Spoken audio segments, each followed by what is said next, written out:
Hello and welcome to another video review. This is Call of Duty Black Ops 4 for PC, Xbox One, and PlayStation 4. What you're seeing here is the PC version. This is a multiplayer-only first-person shooter and the sequel to Call of Duty Black Ops 3. It was developed by Treyarch and published by Activision in October of last year, and it's gone on to be pretty decently received upon the game's launch, but in the months since its release and the introduction of microtransactions, general public sentiment towards the game has just nosedived straight on into negative territory. And it certainly didn't help that this is a pretty non-traditional Call of Duty game in the sense that it doesn't have a single-player campaign of any kind, really. The only thing it has that's vaguely resembling single-player is basically just a tutorial mode for playing the specialists in the multiplayer mode. So basically, all of the people who only play the multiplayer to begin with and who've been complaining for years and years that the developers of the Call of Duty series shouldn't even bother with a single-player campaign at all and should instead focus entirely on making the multiplayer finally got their wish. And what we end up with here is just the traditional Call of Duty multiplayer mode, as well as the zombies that we've come to expect from Treyarch, and a brand new Battle Royale mode called Blackout. Because it's a post-Fortnite world and we gotta chase them Battle Royale dollars even if it's not even reasonable to do so. So what does all this end up actually doing for the game? Does it actually make it a better experience overall, considering they didn't have to make a single-player campaign and thus could focus all of their efforts on the multiplayer, or does it do something else entirely? Well, let's go ahead and start delving right into it and find out. And like always, we'll go ahead and start with the presentation, which looks ridiculously similar to Black Ops 3. Now, I would kind of expect that, considering that you have a lot of the same characters returning from Black Ops 3, and the game does technically take place between the events of Black Ops 2 and 3, but at the same time, I'm pretty sure if you put this side by side with Black Ops 3, and then you ask somebody who isn't familiar with the franchise to take a look at the two, they probably wouldn't be able to tell which one is which. As for the raw visual quality, there are some very, very slight improvements over Black Ops 3, but they're the kind of things you're not really going to notice unless you're really keeping an eye out for them. And it does look pretty decent for the most part, but it just looks like a fairly standard current-gen console game more than anything else, and the PC version doesn't look particularly better than the console version does. You're dealing with solid modeling and texture quality, the animations are generally pretty smooth and flow together rather well, and for the most part the environments look fine, and thankfully it's not just brown and gray, there's actually quite a lot of color here. But if you hop into the Blackout mode, you will notice some visual degradation, and I believe that's mostly intentional for the sake of trying to keep the frame rate at 60 frames per second on console.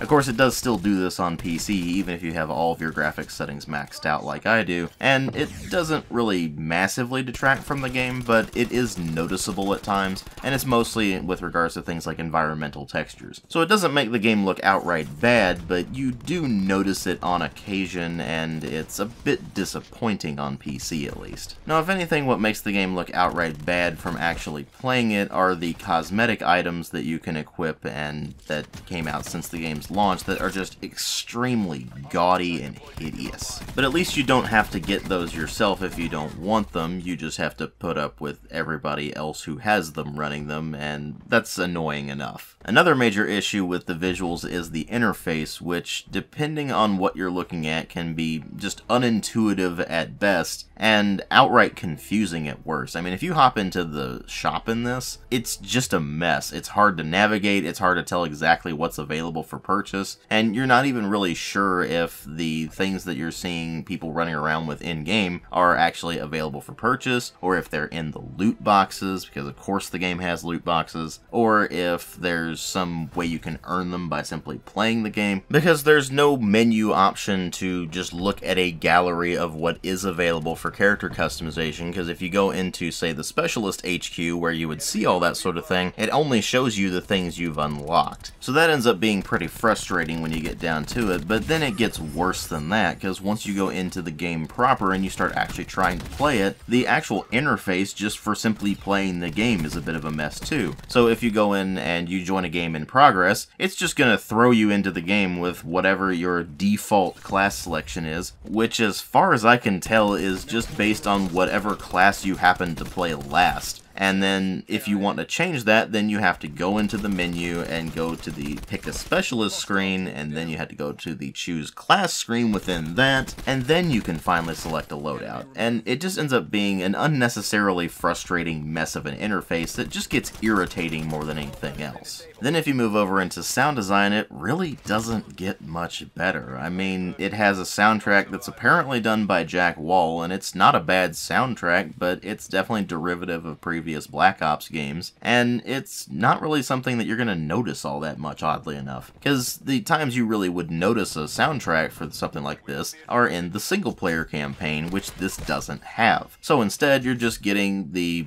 bits that play when you jump into a match, and it plays the startup music for your given faction. You're getting the menu music, and that's kind of it, really. And it's a shame, too, because like I said, the soundtrack itself is not bad, it's just it doesn't have an opportunity to shine. The same could be said for the voice acting, which is generally pretty solid. I mean, the characters are rather well voiced, but the only thing they really do is give call-outs based on what's going on in the game, and occasionally say "schwat." In fact, the only real substantial voice acting you'll see in this comes from the zombies mode, oddly enough, and there it's just over the top and ridiculous anyway, so there's not even necessarily much of an opportunity for the actors to strut their stuff there either. Now, the only aspect of the sound design that will be in your face all the time is the sound effects themselves, and those are fairly typical Call of Duty fare, with some fairly dull and uninteresting gun and explosion sounds that really just don't do a whole lot for you. I have been saying for many years now, and I probably will continue to say so for many years hence, that the Call of Duty series really needs to redo its sound design principles when it comes to the sound effects themselves. For whatever reason, the Call of Duty series has still not gotten around to actually making the gun and explosion sounds nice and impactful and beefy. Instead, the weapons and explosions generally sound fairly weak, and they just end up contributing to a more negative gameplay experience than what you would see in some other first-person shooters that actually do have good sound design. And when you bring everything in the presentation together, you find that at best it's more or less what we expected from a Call of Duty game at this point, and at worst it's very disappointing. But of course, the story and the gameplay are what really matter here, and they could easily make up for the presentation, right? Well, there's basically no story in this except for a very wimpy framework where Savannah Mason recruits a team of specialists to do something, and then through the rest of the tutorial missions that you go through and unlock all the backstories of all the characters, all of which are rather rushed and bare bones at absolute best, by the way, you end up piecing together that she's actually responsible for the mission that got her sister supposedly killed, and her sister has been working behind the scenes in order to try to work against Savannah. It's stupid, it makes absolutely no sense, and it's really painfully obvious that it's whatever pitiful excuse of cutting room scraps they just had laying around that they just decided to throw in to have some really vague context for giving you a tutorial mode. And it's kind of interesting because in the months following the game's release, some of the developers actually outright said that they were working on a single-player campaign at one point that was originally going to be this sort of full co-op experience where you would have this interesting back and forth between the co-op players and how that would actually affect the story, but it just never ended up working, so they just cut the single-player mode from the game entirely. And I mean, in theory, that's fine, because the vast majority of people do not play Call of Duty for its single-player anymore, they play it for its multiplayer and its zombies modes, which are definitely on full display here and are really the main stars of the show, obviously. But when you cut out a single-player campaign in a Call of Duty title, what you're actually doing is cutting out a pretty major portion of what makes those games Call of Duty games in the first place, and that does rather significantly affect the game overall. I mean, even with its absolutely terrible campaign, Black Ops 3 was still obviously a proper Call of Duty game, and then you get to Black Ops 4 and it's really just 2/3 of a Call of Duty game when you get down to it. And when you're missing one of the foundational pillars of what makes a Call of Duty game a Call of Duty game, then those other two pillars need to be really strong to support the rest of the game, and that's just not what happens here. what they seem to think passes for a single player mode is just a tutorial for the multiplayer mode. You select a specialist and then you go through a brief tutorial on how to use their gadgets and that sort of thing, and then it throws you into a basic combat mission against bots, and through all of this you get some brief cutscenes that detail some of the events of the backstories of the various specialists themselves, and that's really it. So what about the multiplayer itself? Well, it's fairly standard Call of Duty fare. It does run on dedicated servers, but it is matchmaking only, and when you hop into the matchmaking, you're going to be thrown into a match that's going to be something along the lines of the standard modes you've come to expect from the series, like Kill Confirmed, or Team Deathmatch, or Free-for-All, or Domination, or things like that, as well as a new mode called Control, where you have 2 points on a map and one team is defending and the other team is attacking them, and there are 3 sections of a progress bar that need to be filled in order to capture the point. If the attacking team manages to get the capture bar filled up to one of the full pips, then that pip is permanently filled for the rest of the round, and then they can just keep going from there. And of course, any progress towards the next pip is reset slowly once the defending team manages to get all the enemies off of the point. The big twist on this mode is that you have 30 lives per team, so once you respawn, then that costs your team a life, and if you manage to deplete all of the respawns that your team has, then you end up losing the match. The other new game mode is called Heist, and it's very Counter-Strike-esque in the sense that you have cash that you earn by playing the match and winning and getting kills and that sort of thing, and you can spend that on buying weapons, attachments, perks, armor, all that sort of thing. And the gameplay loop of the round itself is simply trying to capture the bag of cash that's in the middle of the map and then getting to the extraction point in time to actually get it out of there without losing all the members of your team. And of the 2 modes, the control mode is clearly better thought out because the heist mode just doesn't really get played all that much, at least as far as I can tell. Because I never managed to get into a match of Heist in the full version of the game at all. I was able to play it during the beta phase, and it was okay in the beta, but it was never anything all that impressive.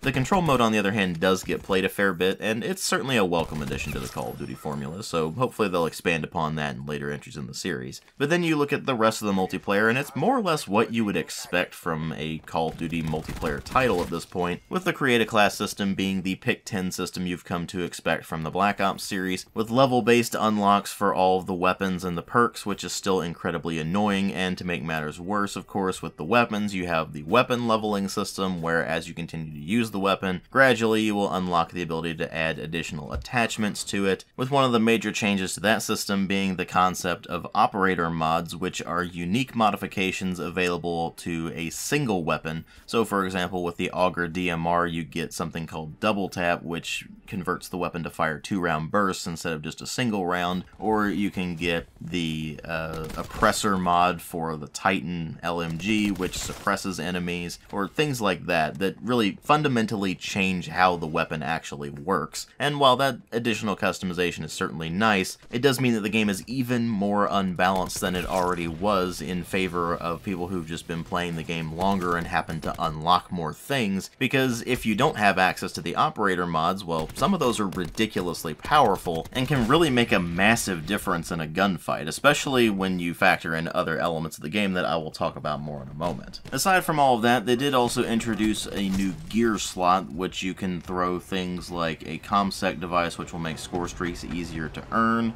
or you can throw in body armor, which will give you additional damage resistance until that body armor is depleted, or you'll probably use the one thing that nearly everyone uses, which is the health stim, because health no longer automatically regenerates in Black Ops 4. You have to manually heal yourself by using the healing stim, which has a brief cooldown after you use it. It also takes a second or two for your health to fully regenerate depending on how much health you had previously lost up to that point, and you have a maximum of 150 health points. Which probably sounds like a bit of an odd number, and it definitely is, because that number really should be 100, because the time to kill in this game is way too long for the style of gameplay they're going for. Call of Duty is supposed to be fast-paced and fairly casual action, and what they've done instead here is basically turn it into Battlefield. And here's the thing, that's not necessarily a bad thing if you're tailoring the style of gameplay to what's present in Battlefield, which is very large open maps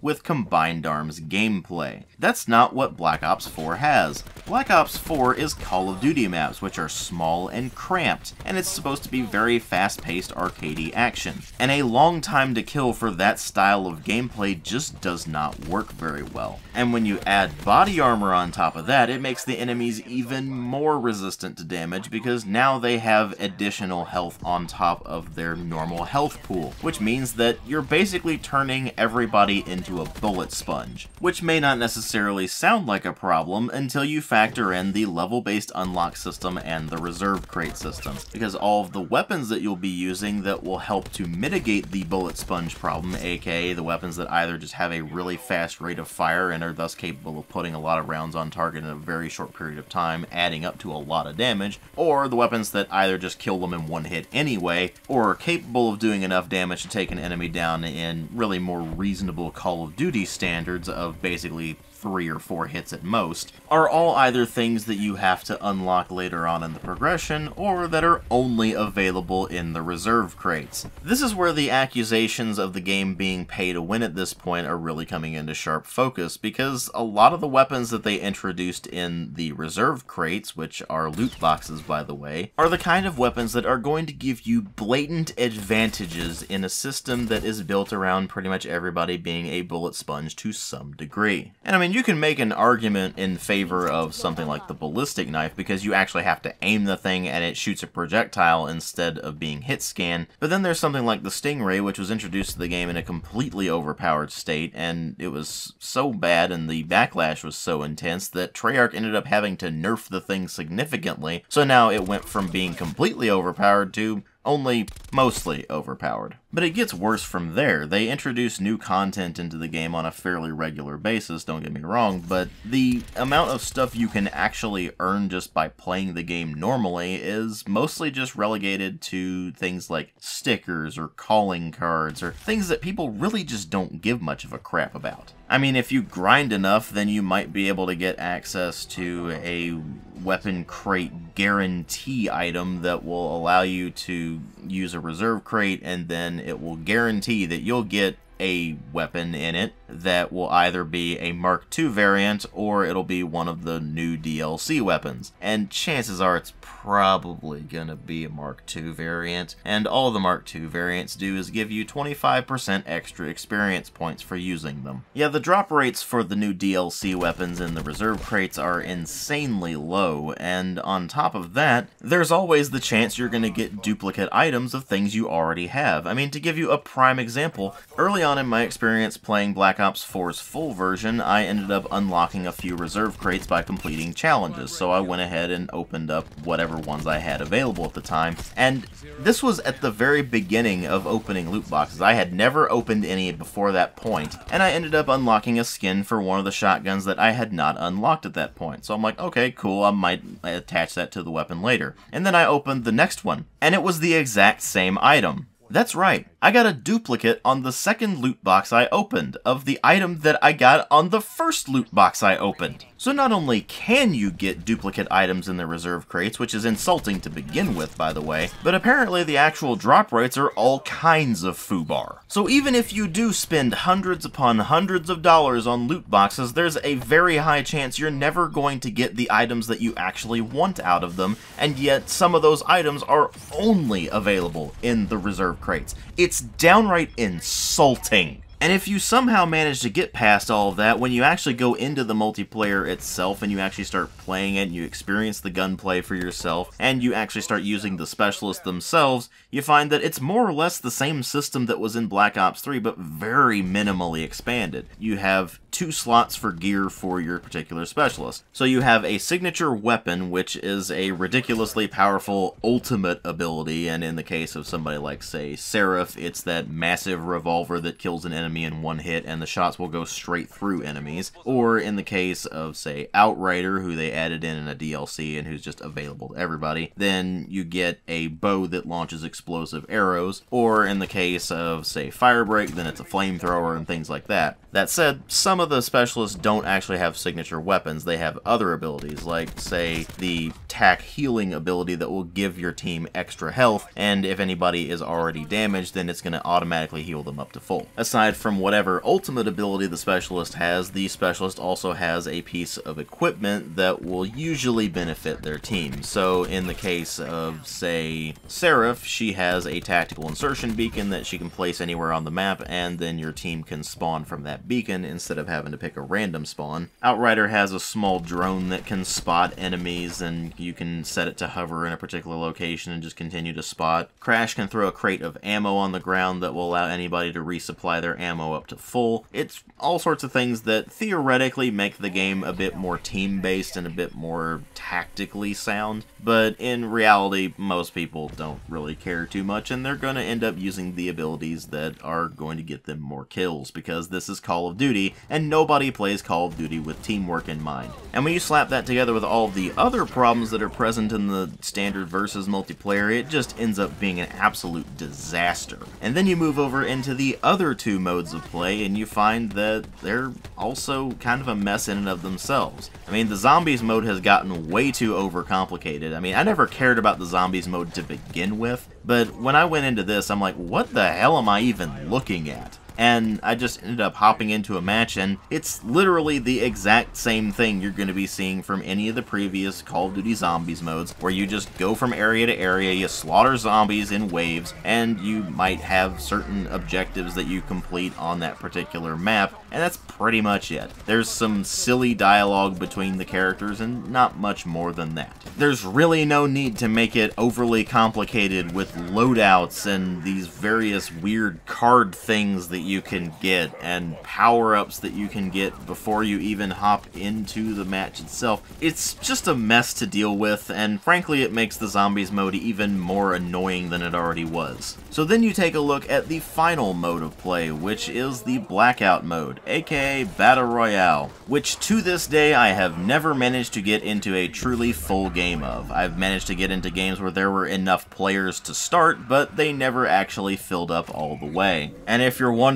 why there are zombies running around in the footage, that's just what I could actually play, because that happened to be the special version of Blackout that's currently available in the playlists, and that's the only thing people were playing. Anyway, the idea is that it's fairly typical for a battle royale in the sense that you hop into a match and you're either going solo or in squads, and those squads can theoretically be either 2 players or 4 players. The only ones I was ever able to get into were 4-player squads. And then you just hop into the match and try to find weapons and armor and ammo and health items and that sort of thing, and survive until only your squad is left standing, or in the case of solo battle royale, only you are left standing. As far as I can tell, the only major difference in this compared to other battle royale types out there is that you can respawn as long as your squad is still alive. It puts you on a respawn counter, and eventually you drop back in with a pistol and nothing else. And like with any battle royale mode, it's really all dependent on luck. How lucky are you when you drop into an area? Are you finding good weapons and gear? Then you'll probably be able to survive for maybe a few more seconds. But if not, then well, you're just screwed, and you're going to be either looking at a respawn, or in the case of the modes where that's not available, then it's just match over and you have to leave the match and rejoin the queue. If you're playing with squads, then whenever you're downed, then there's a chance that your squad mates will be able to revive you, but that's pretty much it. There's really not much to the Blackout mode, and I frankly cannot remotely see why people seem to think that the Blackout mode is some amazing marvel of Battle Royale. It's just another Battle Royale mode, and when you have other options for Battle Royale out there that are free and are less burdened by the obnoxious microtransactions that are in this, then there's not really much reason to go with this over, say, Apex Legends. And yet, because Battle Royale and especially Fortnite are massive right now, obviously Treyarch has been putting almost all of their efforts into the Blackout mode, and as a result have pretty severely neglected both the zombies and standard multiplayer modes. And that really does speak to the really central problem with Black Ops 4, which is that I honestly have absolutely no idea who Treyarch made this game for. Obviously it wasn't made for people who want single-player campaigns in their Call of Duty games, so that just throws off the table immediately. But then it's clearly not made for people who wanted that traditional Call of Duty multiplayer experience, because it's not. The time to kill is way too long. They have blatantly overpowered weapons available only in loot boxes, so the balancing of the game is even worse than it already was. The maps that are in the game aren't particularly great. The score streaks are downright terrible for the most part, and it just ends up being an absolute mess to actually try to play the multiplayer. And then of course there's that sub-crowd that didn't want specialists to make a return, and they were alienated by the fact that specialists make a return in this as well. It doesn't really seem to have been made for the people who are really all in on the zombies mode, because as far as I can tell, there's basically nobody playing the zombies mode. In fact, I could never actually get into a match online. I had to play it with bots,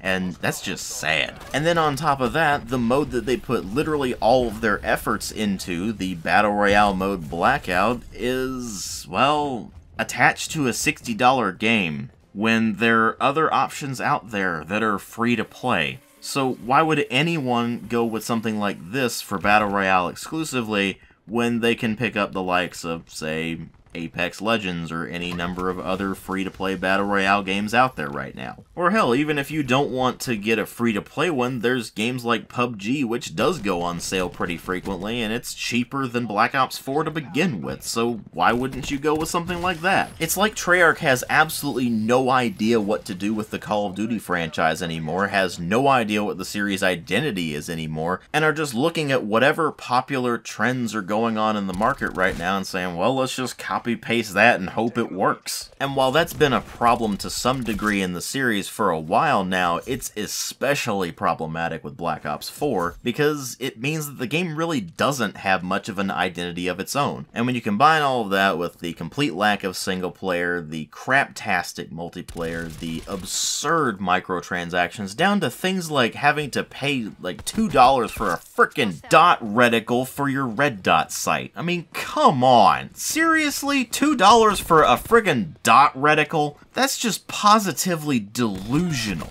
I mean, it's insulting enough that you have microtransactions at all in a $60 game and that you're still doing the season pass crap, but throwing microtransactions of that magnitude of absurd into the game and being completely serious about you having to spend ridiculous amounts of money in this thing in order to get even the dumbest things just ends up propelling this into a level of crapitude that I didn't even know was really possible with the Call of Duty series outside of Call of Duty 3. And you know what? At least Call of Duty 3 has the excuse of having been made in a ridiculously rushed 8 months, which is something that Black Ops 4 doesn't have. The game launched in a, at least fairly competent state, and then it just continued to get worse and worse and worse over time with the microtransaction BS, on top of already just not being a good game to begin with. And between Treyarch and Activision's greed and the bizarre priorities they have with the wrong things,